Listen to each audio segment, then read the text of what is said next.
잘 지내셨나요? 네. 네, 건강한 모습으로 인사하게 되어서 반갑습니다. 옆에 분과 인사하겠습니다. 잘 오셨습니다. 잘 오셨습니다. 단기 선교 다녀온 젠치지 교회에서 연락이 왔는데요. 제가 또 단톡에 올려드리기로 했지만 어머니와 두 아들이 지난 주일에 등록했다. 그리고 같이 예배 드렸다는 소식을 받았습니다. 그 소식을 전하는 선교사님의 목소리 톤이 달라졌습니다. 그 말꼬리에 웃음기가 가득한 것을 보게 됐습니다. 우리가 가서 섬긴 것은 2박 3일이라는 짧은 시간이었지만 하나님은 우리의 헌신을 통해서 3명의 영혼을 구원해 주신 줄 믿습니다.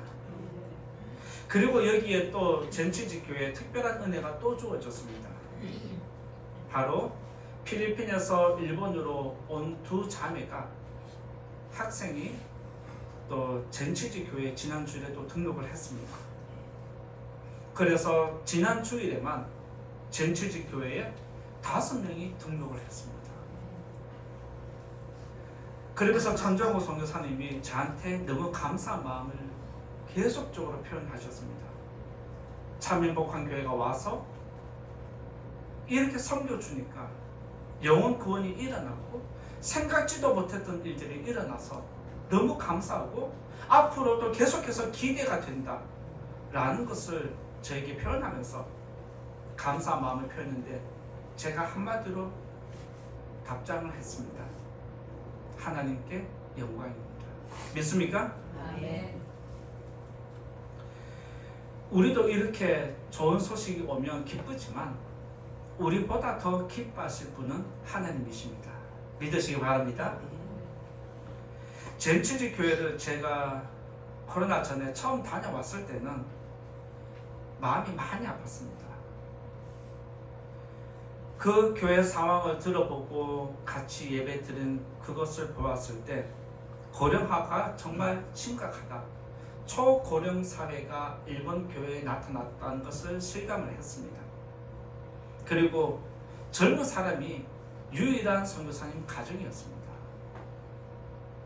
학생이 없어서 젊은 사람이 없어서 일본 교회도 이제는 몇 년 후에는 이분들이 아파서 요양원에 들어가시면 이제 이 교회도 일본 교회들도 사라지겠구나 이런 생각을 하니까 제가 마음이 너무 아프고 힘들었습니다. 그래서 젠치지 교회를 다녀오고 난 다음에 제가 기도할 때마다 여러분들과 계속해서 공유한 기도 제목이 무엇이냐면 일본의 교회가 젠치지 교회가 무너지거나 사라지지 않게 해달라고. 지금까지 명맥을 유지해 오신 것처럼 앞으로도 계속해서 명맥을 유지해 갈 수 있도록 하나님 교회니까 하나님이 지켜주시면 좋겠다라고 기도했습니다. 그런데 그렇게 기도했는데 더 충격적인 소식이 들려왔습니다. 선교사님의 아들이 쓰러진 겁니다. 혼수 상태에 넘어가면서 선교사님도 사모님도 크게 낙담이 된 상황이었습니다. 그럴 때 저는 또 어떻게 해서든지 또 섬기면 좋겠고 도와주고 싶고 기도를 계속해서 했는데 저뿐만 아니라 아들이 쓰러진 상황에서 선교사님이 충격이 컸는데 시간이 지나면서 하나님께 맡기기 시작했습니다. 그리고 선교사님이 아들 우성이를 통해서 하나님이 내 사역을 도와줄 것이라 생각했는데 우성이를 넘어뜨렸기 때문에 선교사님도 사모님도 충격이 컸습니다. 그만큼. 그런데 우성이가 쓰러지고 이제는 그 생명을 하나님께 맡기고 사역을 하기 시작하는데 그곳에 있는 대학교 교수님 부부가 우성이 소식을 듣고 선교사님 가정과 목회를 돕기 위해서 등록하셨습니다. 그리고 또 1년이 지나니까 우리 교회 기도 제목 요청한 것이 있었습니다. 선교 전도할 대상자 중에 바로 자녀 4명을 둔 어머니가 지금 우리 교회에 나오고 있다고 하면서 등록하게 해달라고 했는데 그 가정이 등록을 했습니다. 갑자기 없던 주일학교 4명이 생겼습니다. 그런데 또 한 달 있다가 자녀 4명을 둔 가정이 또 등록했어요. 갑자기 주일학교가 8명이 채워지고 본인의 자녀까지 하면 총 10명입니다. 그러면서 선교사님이 하는 이야기가 젠치지에서 우리 교단에서 주일학교 학생이 제일 많은 교회가 우리 교회라고 그렇게 자랑하셨습니다. 그러면서 선교사님이 고백하는 이야기가 무엇이냐면, 나는 우성이가 내 목회에 힘이 될 줄 알았는데 쓰러지면서 나는 충격받았는데 하나님은 쓰러진 우성이를 통해서 지금 우리 교회를 이렇게 세워가고 내 목회를 돕고 있다라는 그런 간증과 고백을 저한테 했습니다. 그러면서 저도 너무 감동을 받았고 너무 감사했고, 우리가 생각하지 못한 방향으로 하나님의 일을 하는 것을 보게 되었습니다. 선교사님이 이렇게 사역을 힘을 내서 하는 중에 또 우리 교회가 이번에 단기 선교를 잠깐 다녀오면서 섬겼는데 어머니와 2 아들이 등록하면서 이제 그 주일학교가 또 더 늘어났습니다. 그리고 지난주에는 필리핀에서 온 2 청년이 등록하면서 갑자기 그 교회가 웃음소리가, 생기가, 생명력이 일어나기 시작했습니다. 일본 선교를 가기 전부터 우리가 일본 찬양을 준비해서 불렀던 게 뭐냐면 꽃들도라는 찬양입니다. 꽃들도라는 찬양이 일본 찬양인데 한국어로 번역되어서 우리가 찬양 부르는 가사를 보면 이곳에 생명샘 솟아나라는 그런 문장이 있습니다. 그 문장이 너무 아름답고 너무 좋아서 저는 그 찬양 부를 때마다 항상 일본을 생각하고 젠치지 교회를 생각하고 우리 교회를 생각하면서 이곳에 생명성 솟아나게 해달라고 기도했는데, 이런 일들이 계속해서 일어나고 있음에 저는 사실 너무 감사하고 있습니다. 여러분들이 기도해 주셨고, 여러분들이 섬겨 주셨고, 여러분들이 선교헌금을 계속해서 지원해 주셨기 때문에 이런 아름다운 일들을, 그 영광을 우리가 함께 보게 된 줄 믿습니다. 앞으로도 성도님들 젠치지 교회를 섬겨주시고, 일본 땅의 교회가 지금 사라지는 이때에 그 교회가 잘 세워져서 일본 땅에 있는 쓰러지는 교회들을 다시 도와주고 세워주는 중추적인 역할을 감당하는 교회가 되게 해달라고 다시 한번 기도해 주시기를 부탁을 드립니다. 그리고 하나님께서 젠치지 교회를, 참여복한 교회를 거룩한 도구로 사용해 주시기를 예수님 이름으로 축원드립니다. 이처럼 교회가 성장하고 영혼이 주님께 돌아오는 것은 우리 모두에게도 기쁜 일이지만 우리보다 더 기뻐하는 분은 하나님이시다라고 했습니다. 따라서 이 시간 우리가 말씀을 통해서 하나님이 기뻐하는 일이 무엇인지 우리가 다시 한번 집중적으로 조명해 보면서 여러분들에게 깨달음이 있기를 간절히 바랍니다. 첫 번째로 말씀드릴 것은 하나님께서 기뻐하시는 일이 무엇일까요? 첫 번째는 주일 성수입니다. 하나님께서 기뻐하시는 일 첫 번째는 주일 성수하는 것입니다. 10절 말씀 한 번 더 읽어볼까요? 10절 말씀 읽어보겠습니다. 시작. 예수께서 안식일에 한 회당에서 가르치실 때에 18해 동안이나 귀신 들려 꼬부라져 조금도 펴지 못하는 한 여자가 있더라. 죄송합니다. 10절 11절인데 같이 한번 다시 11절까지 읽겠습니다. 시작. 예수께서 하나님께서 가르치실 때 18해 동안이나 귀신 들려 앓으며 꼬부라져 조금도 펴지 못하는 한 여자가 있더라. 아멘. 죄송합니다. 말씀을 준비하다 보면 이렇게 한 번씩 헷갈릴 때가 있음을 용서해 주시기 바랍니다. 하나님께서 기뻐하는 일은 무엇일까요? 오늘 말씀에 기록된 대로 하나님을 예배하는 사람입니다. 부모님이 기뻐하는 자녀는 누구일까요? 떨어져 있는 자녀가 자주 찾아오고 연락하는 것 아니겠습니까? 하나님이 기뻐하신 일은 예배하러 자주 올라오는 성도들입니다. 예수님은 안식일에 회당에서 말씀을 가르치셨는데 그때 예수님 앞에 있는 사람이 누구냐면 18년 동안이나 귀신 때문에 그 몸이 구부러져서 움직임이 매우 불편한 여인이었습니다. 몸이 꼬부라져 자기 마음대로 펼 수 없는 상태를 이야기합니다. 자신의 몸이 온전하지 않음에도 불구하고 여인은 안식일에 회당에 나갔다는 사실을 여러분들 기억해야 합니다. 그만큼 그 여인은 하나님 은혜를 사모하는 마음이 있었다는 겁니다.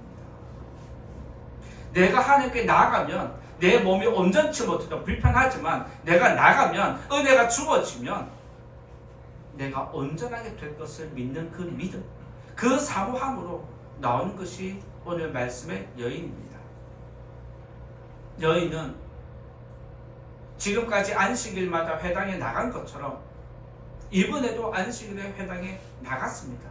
지금까지 은혜가 주어지지 않았지만 언젠가 주어질 것을 그런 믿는 믿음으로 꾸준하게 그날 나갔는데 마침 그날 예수님을 만나는 사건이 나옵니다. 예수님을 만나고 구원을 얻지 못했다면 이 여인은 평생 그렇게 삶을 마감할 수 있었습니다. 그런데 예수님은 그 여인을 안수하시고 고쳐주셨습니다. 그래서 여인은 지금까지 오랫동안 평생을 귀신 들려 살아왔던 내 몸을 귀신을 쫓아내고 온전케 해주신 것이 얼마나 기쁘겠습니까? 그 자유의 몸으로 하나님께 영광을 올려드렸는데 모든 사람들이 감탄하고 우아하고 있는데 한쪽에서는 이런 사람이 있었습니다. 저거 안 되는데? 불쾌한 마음을 가진 사람이 있었습니다. 오늘 말씀에 보면 그 불쾌해하는 사람이 아이러니하게도 회당장이라는 사람이었습니다. 회당장은 여인이 구원을 얻은 것을 보았을 때 무슨 이야기를 하냐면 안식일에 일하면 안 된다라고 예수님을 향해서 공격하고 거기에 반응하는 백성들을 향해서도 공격을 날린 겁니다. 당시의 유대법은 안식일에 일하면 안 되기 때문에 백성의 행동할 때는 항상 허락을 받아야 하고 제약을 받았고 율법에 지적한 대로만 행해야 했습니다. 회당장의 입장에서 볼 때에 예수님은 지금 안식일 법을 어긴 겁니다. 그리고 거기에 백성들이 맞장구를 치는 겁니다. 따라서 지금 회당장 입장에서 볼 때는 율법을 가르치고 율법을 사수해야 하는 회당장 입장에서는 너무 화가 나는 겁니다. 그러면 나음을 얻은 이 여인이 다시 아파야 할까요?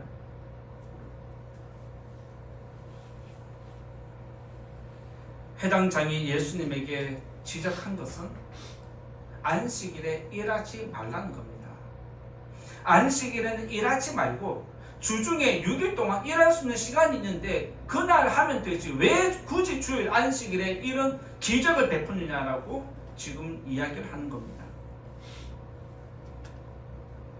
이쯤 되면 회당장의 이 지적에 일반 백성은 할 말을 못합니다. 귀신 들려서 몸이 꼬부라진 여인이 갑자기 또 주눅이 들어서 나았던 몸도 움츠려야 될 입장이었습니다.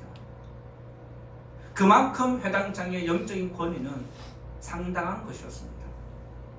그런데 그 회당장의 지적에도 불구하고 예수님은 지금 네가 잘못되었다라고 분명히 지적하십니다. 안식일의 개념이 잘못되었다는 것을 알려주는 겁니다. 그리고 안식일의 개념이 여인의 입장에서 하나님의 입장에서 안식일의 개념을 다시 수정해 주려는 모습이 오늘 말씀에 기록되어 있습니다. 이스라엘 백성은 안식일에 일하면 안 된다라고 말을 합니다. 그런데 거기에는 예외 조항이 있습니다. 안식일에 일하면 안 된다라고 하지만 그 밑에 단서 조항을 달아서 얼마는 갈 수 있고 어디까지는 할 수 있고 할 수 있는 것들을 조목조목 적어놨습니다.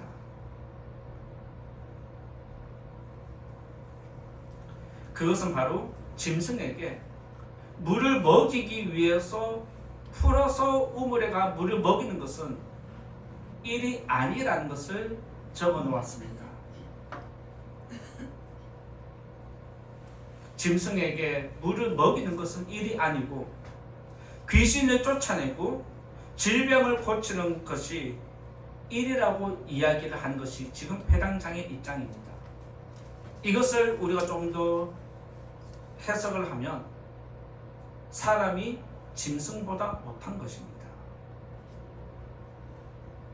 그만큼 당시 백성들은 지도자들에게 짐승보다 못한 취급을 받은 것이 백성들이었습니다. 그래서 예수님은 분명히 말씀하십니다. 나는 짐승을 위해서 온 게 아니다.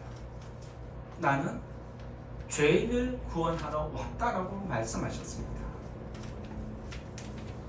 그래서 예수님은 너희들이 짐승에게 물을 먹이기 위해서 줄을 풀고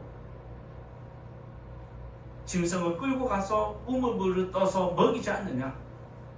너희들이 그렇게 하는 건 괜찮고 내가 18년 동안 귀신 들리고 18년 동안 꼬부라져 있는 이 여인을 고쳐준 것이 뭐가 잘못됐느냐? 라고 지금 반박을 하는 겁니다. 그러면서 예수님이 여기서 덧붙이는 말씀이 있습니다. 여인이 아니라 아브라함의 자손이라고 이야기를 하는 겁니다. 내가 지금 이 여인을 고쳐준 것은 이 여인도 아브라함의 자손이라는 걸 예수님이 지금 밝히는 겁니다. 무슨 말일까요? 이 여인은 구원받기로 작정된 사람이라는 겁니다. 구원받기로 작정된 사람을 구원하는 일은 안식일에 그 생명을 살리는 것은 일이 아니라 하나님께 영광이 된다는 것을 지금 가르침을 주는 것입니다.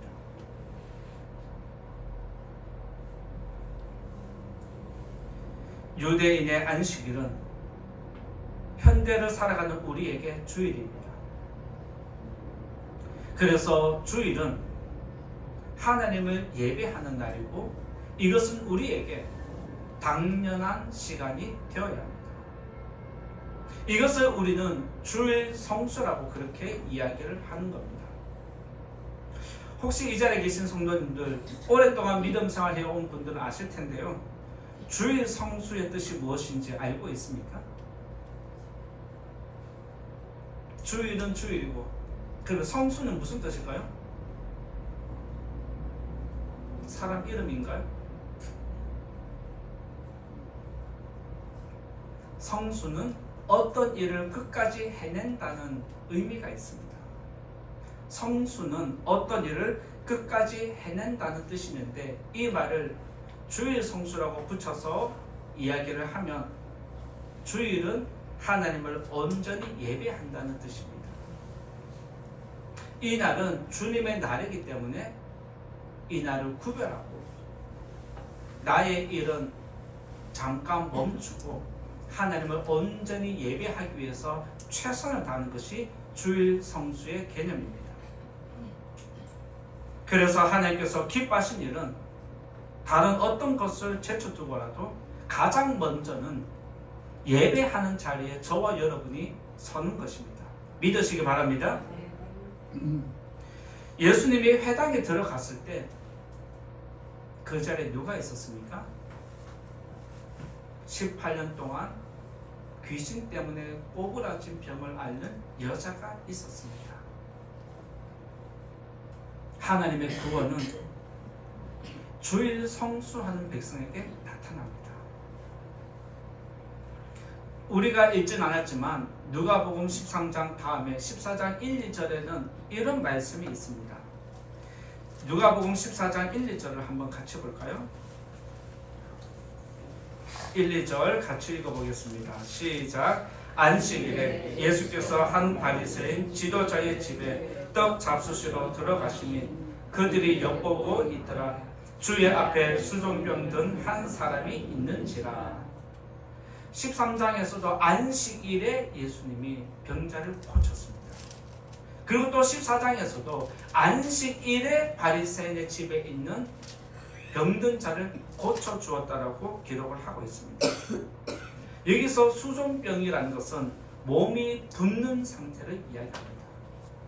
몸이 계속해서 붓는 그 병을 수종병이라고 이야기를 합니다. 이 바리새인의 집에 갔을 때 예수님이 뭐라고 말씀하시냐면 거기에 율법 교사가 있었습니다. 그리고 바리새인들이 있었습니다. 예수님은 그들을 향해서 안식일에 병을 고쳐주는 게 합당하냐 합당하지 않느냐, 잘한 거냐 못한 거냐라고 이야기를 하십니다. 이 말이 무슨 말일까요? 안식일에 수종병 든 사람을 고치는 것, 그들이 싫어하고 그들이 화를 낼 거 다 알고 있는 상태입니다.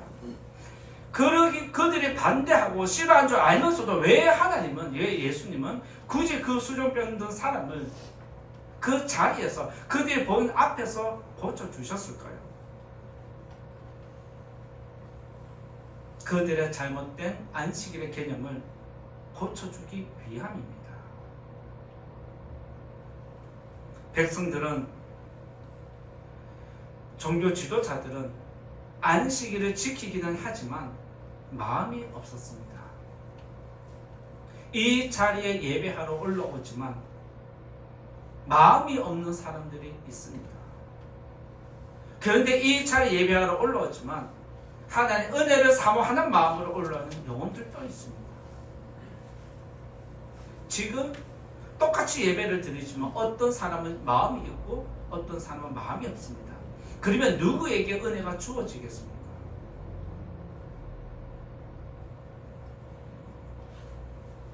이 자리에 계신 성도님들은 마음이 있기를 간절히 부탁을 드립니다.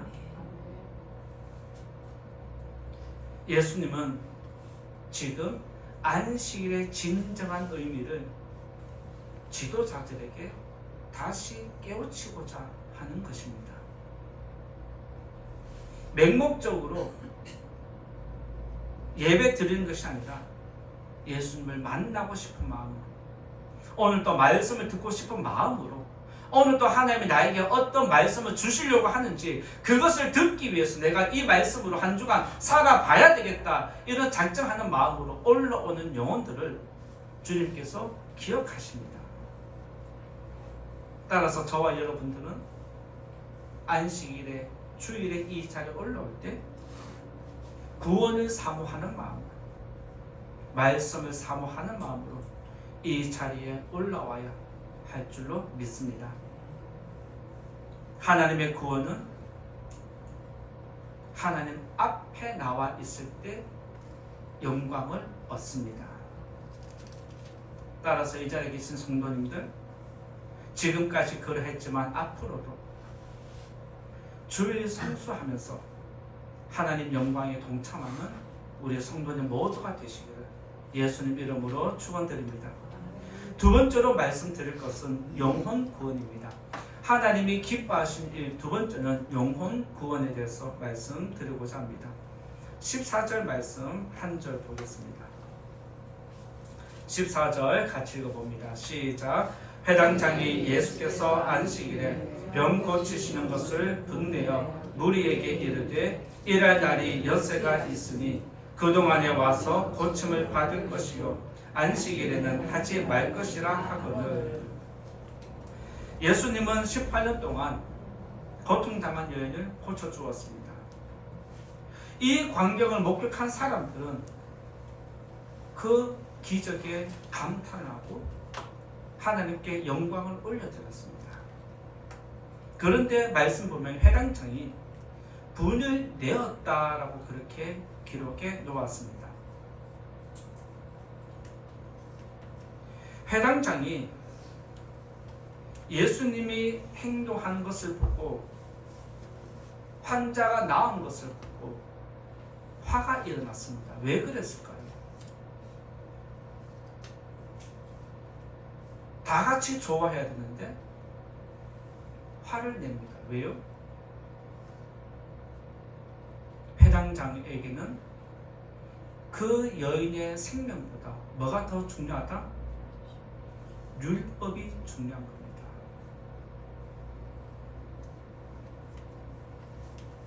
병든 자가 낫든지 말든지, 귀신에 들린 자가 회복되든지 말든지 상관하지 않습니다.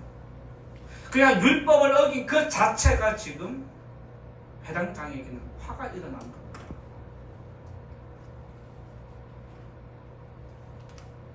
회당장에게 중요한 것은 영혼 구원이 아니라 율법이었습니다. 만약 회당장이 평일에 예수님이 여인을 고쳐주었다면 오히려 기뻐했을 수 있습니다. 왜냐하면 안식일이 아니기 때문에. 그런데 안식일에 이 일을 행했기 때문에 화가 난 겁니다.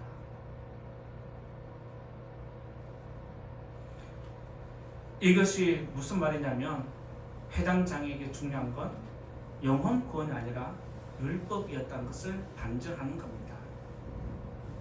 일이 소중한 사람은 다른 사람이 보이지 않습니다. 율법이 소중한 사람은 영혼 구원이 보이지 않는다는 겁니다. 사람이 보이면 하나님이 보이지 않는 것과 같은 것입니다. 사람을 따라가면 하나님 따라갈 수 없습니다. 하나에 집중하면 다른 것을 소홀히 하고 놓치게 되는 것이 우리 모두의 연약함입니다. 회당장은 백성들에게 율법을 가르치고 율법을 지키도록 만드는 게 그의 사명이었습니다. 어찌 보면 그는 자기의 사명을 다하는 사람이라고 할 수 있습니다. 그런데 오랜 시간 그렇게 해오다 보니까 율법의 의미는 사라지고 율법의 알맹이는 빼고 껍데기로만 지금 가르치고 있는 것이 그의 모습이었습니다. 율법의 의미가 무엇이라고 성도님들 생각하십니까? 하나님이 이스라엘 백성들에게 모세에게 율법을 가르치고 알려준 이유와 목적이 무엇일까요? 하나님이 율법을 주신 이유와 목적은 백성들의 거룩한 삶입니다. 그리고 생명을 지키는 게 목적입니다. 죽어가는 사람을 살려가는 것이 바로 율법을 주신 목적입니다. 그런데 지금 오랜 시간이 지나고 알맹이가 빠지다 보니까 오히려 율법이 다른 사람을, 백성들을 죽이는 칼이 되었다는 것이 예수님의 지금 지적입니다. 율법의 진정한 의미는 생명을 살리는 것입니다. 그런데 회당장과 율법사들 그리고 바리새인은 율법이라는 껍데기에 집중한 나머지 알맹이를 빠뜨렸습니다. 생명의 소중함을 율법의 의미를 퇴색시켰기 때문에, 잃어버렸기 때문에 예수님이 귀신 들린 자를 고쳤을 때 화를 낸 이유가 이것입니다. 예수님은 안식일에 그들이 보는 앞에서 의도적으로 환자를 고쳤습니다. 무슨 말일까요? 너희들이 지금 율법을 가르치지만 알맹이가 빠졌다. 율법의 의미를 깨닫고 율법을 가르치라는 것입니다.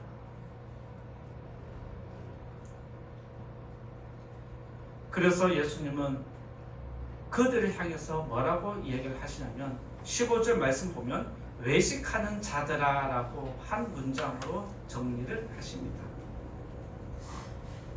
그러면서 덧붙이는 말씀이 너희들이 율법을 온전하게 지킨다 하면서도 단서 조항을 달아서 다 피해가지 않느냐. 이것도 피해가고 저것도 피해가면서 어떻게 율법을 온전히 지킨다 말하느냐. 그건 잘못되었다는 겁니다. 율법은 그대로 지키는 것이지 이것 빼고 저것 빼는 것은 아니라는 게 예수님의 지적이었습니다. 사람은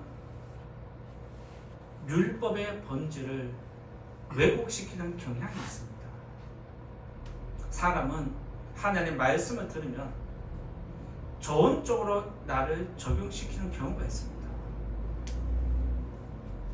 여러분들이 어떨 때는 이 말씀을 나에게 적용시키다가 어떨 때는 저 말씀으로 적용을 시키는데 이 말씀과 저 말씀이 반대될 때가 모순될 때가 많이 있습니다. 그럼에도 성도님들은 이럴 때는 이 말씀을 적용해서 자기를 합리화시킵니다. 저럴 때는 저 말씀 가지고 자기에게 적용시키면서 자신의 행동을 합리화시킵니다. 지금 율법을 온전히 지키지 않는 것과 같습니다. 율법의 하나님의 말씀은 이런 것이지만 내 임의로 거기에다가 단서 조항을 달아서 이것도 빼고 저것도 빼면서 요리조리 피해가는 것이 바로 저와 여러분들의 모습이라고 지금 예수님은 지적하십니다. 예수님은 자신을 희생함으로 율법을 완성하셨습니다. 율법의 완성과 영혼 구원은 나를 희생할 때 나타납니다. 우리가 연약한 중에도 젠치즈 교회를 돕고 섬기고 또 물질을 모아서 교회 고치라고 계속해서 돈을 보내는 것들 바로 우리가 헌신하는 것입니다. 하나님은 헌신과 희생으로 영혼 구원을 이루어 가십니다. 여러분들이 헌신하고 희생하면 여러분 주위 사람들이 생명을 얻습니다. 믿으시기 바랍니다. 여러분이 죽지 않고 여러분이 희생하지 않으면 여러분 주변 사람은 생명을 얻을 수 없습니다. 마찬가지로 교회 사명은 영혼을 구원하는 것이 되어야 합니다. 우리끼리만의 신앙 공동체가 아니라 영혼 구원을 위한 예배가 되어야 되고 영혼 구원을 위한 행사가 되어야 되고 영혼 구원을 위한 교제가 되어야 되고 영혼 구원을 위한 삶이 되어야 한다는 게 우리가 잊어서는 안 되는 알맹이입니다. 예배는 드리는데 영혼 구원은 전혀 없고 교제는 하면서도 영혼 구원이 없다라면 우리는 소리나는 꽹과리밖에 되지 않습니다. 예수님이 안식일에 환자를 고친 것은 하나님이 기뻐하는 최고의 예배였습니다. 그리고 그 영광을 목격한 이스라엘 백성들은 예수님께 또 찬양을 기뻐했다라고 그렇게 표현을 하고 있습니다. 예수님은 이 일을 위해서 세상에 오셨고 이제 이 일을 이루기 위해서 이제 고난의 길을 걸어가십니다. 지금 우리가 오늘 교독문의 사순절에 대해서 교독을 했는데 이제 4월 셋째 주일이면 부활주일입니다. 다음 주일이면 종려주일이고 고난주간이 시작이 됩니다. 주님께서 우리들을 위해 이 땅에 오신 것은 저와 여러분의 생명을 얻기 위함인 줄 믿으시기 바랍니다. 그 희생이 있었기 때문에 내가 지금 살고 있고 내가 희생해야 누군가가 살 수 있습니다. 부모가 자녀를 위해서 희생하지 않으면 자녀는 생명을 얻을 수 없습니다.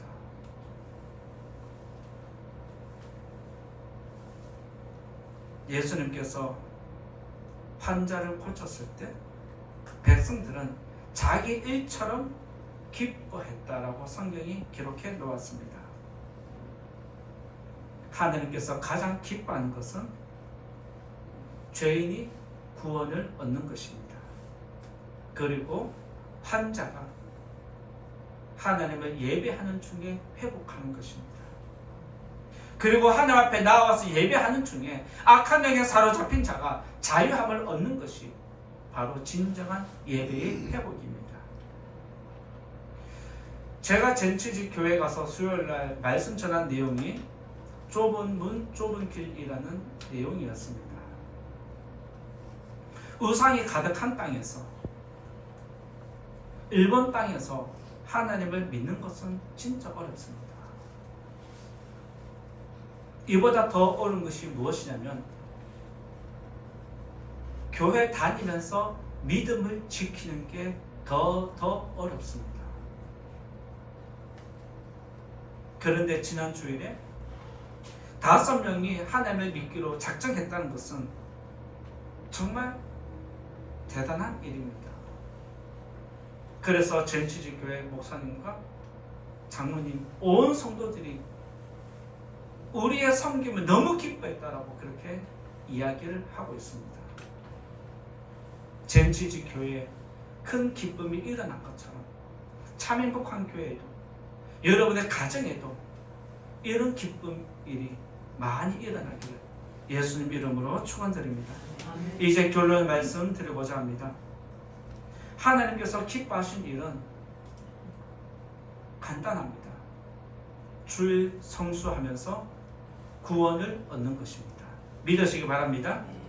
하나님의 구원은 예배하는 자에게 주어지는 특별한 은혜입니다. 그 은혜를